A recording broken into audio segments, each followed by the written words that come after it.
All right, this is lecture response number 5. And this one is California Prohibition case study. That's a long lecture. It's a lot. It's a lot that you covered. I thought I had you on this one. I was like, man, I got him on a technicality. This is going to be so much fun. The law is historically reactive institution, solution, problem solver, etc. However, can you think of modern law, statutes, initiatives in search of a problem? Specifically, please find an example of a law responding to a perceived threat rather than a true case crisis. Sorry. Yeah, maybe I should put the glasses on. Anyway, I love this one, and I'll tell you why. Until I saw that the United States there, I was like, ah. So I'm sure you know who Jordan Peterson is, and I'm a big fan of that guy. That guy is, in my opinion, he's a psychological genius. But he's got this thing. I think it's new. I don't know. I don't watch any TV. I don't have time for it. But I've watched a lot of his clips and stuff, and I guess people have been chasing him around about this new law that they passed in Canada. I don't know if it's true or not. Like I said, I ain't got time to Google this stuff, but the law about identifying people as their pronouns, the ones that they recognize themselves as, and I kind of I don't know if I sent you the video. I mean, the introduction video that I finally found a way to get it on here, and it's so embarrassing. I really hope that I didn't do it. I was going to do it just to be nice and because it was a requirement for the class and everything, but it's bad. It's bad.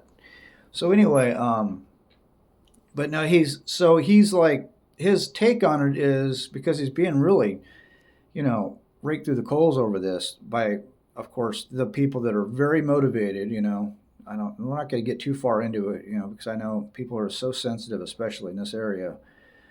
But he's like, even if I have to be arrested or whatever, I'm not going to do that. You can't force you can't tell me, I come up to somebody and I say, how you doing, sir, or whatever, and then they freak out and say, oh, you just broke the law. You didn't address me as my proper pronouns. And it's like, this is just another stupid thing that people come up with. He was saying on it, there's like 31 different pronouns in New York now that are recognized. And I'm like, okay,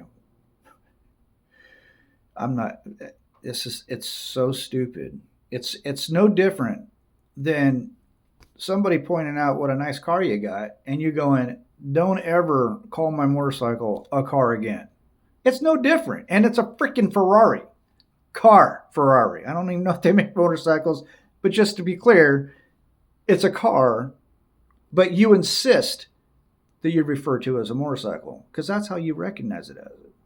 It to you, it doesn't have a top on it. You feel the wind. I think it's a motorcycle. So I mean, it's just so dumb. You're born how you're born. There are people, and here's the other part that they don't even realize they're victimizing these people. I don't know about victimizing, but they're not disparaging whatever. People that actually are hermaphrodites. So I got out of prison. This is a weird story, but I get out of prison 1 year ago to the day almost, and one of my roommates, the house manager, happens to be a house manager at the time, and one of the first conversations I had with him, he's like, "Yeah, I was born with ovaries and this and that," and I'm like, "Oh, you look at him, he's just a regular dude, right?" Well, he doesn't have both parts; he just had ovaries inside of him still, but he had the whole male thing going on. And I was like, "Oh, this is information I don't need to know." Well, maybe down the road you might want to divulge it on a medical level, but seeing that you don't even know my last name probably yet. So let's start with the small talk first. How about that? So anyway, but this idea, I think that's what I'm getting at is I believe that these people that are actually born with both parts. Well, in a sense, you can kind of call yourself they and them because you're somewhere in between, right? You're not. You have both parts. You have male and female parts you were born with, and they are what 1 in 2,000, I think it is, that are born, and they used to just lop that crap off, dude. I mean, it's sick. So, and I'm not saying, and that's the whole thing, with the whole gay thing and their rights. I'm like, the marriage thing's one thing. I mean, there's a lot to really dive into with that. Obviously, you can't just skim over all that.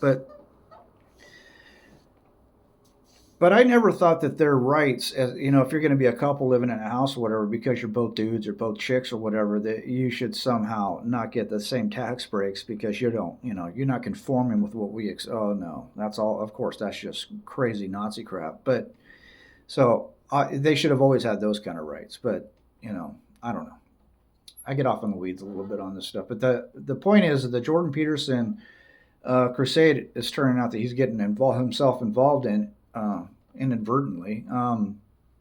He he's got some really great. I wish I could speak so eloquently, you know. I mean, and convey my message across like he does, because sometimes I have some really good ideas, but it or some really good thoughts. We all do, you know. If you know open your mind a little bit and read a little, you know, and look around your world instead of just watching YouTube or something all day or staring at your damn phone like I'm doing. But yeah, he's got some really good concepts and ideas, and he's refusing to do it, and I'm totally on board. And that's the one thing. I mean, when and you know his whole point is a pretty much in our country, and the reason why it does pertain to this, by the way, is it you know because we're so close, it can easily drip on down here because people I'm sure are fighting for the same thing here, and I'm sure they're going across the border to help push. But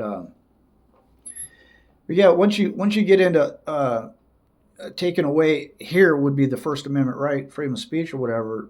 Once you start going after that and you telling people what they have to, you know, that they have to say things that are untruth or you know not true or whatever, yeah, yeah, you're definitely it's scary. It's what he the way he words it, I believe, and I totally agree with that. You're in scary territory when you start going down that road. And Trudeau's, I don't know, kind of off the rails sometimes, but that's what I'm going to cover this lecture with is that one. That's a good one to peel your brain about. Maybe I'll have to stop in your office and discuss that in further detail because that's a fun one. Okay, let me turn this off. No, no, huh? No, maybe no. Okay, yeah, now. Oh, now, yeah, now.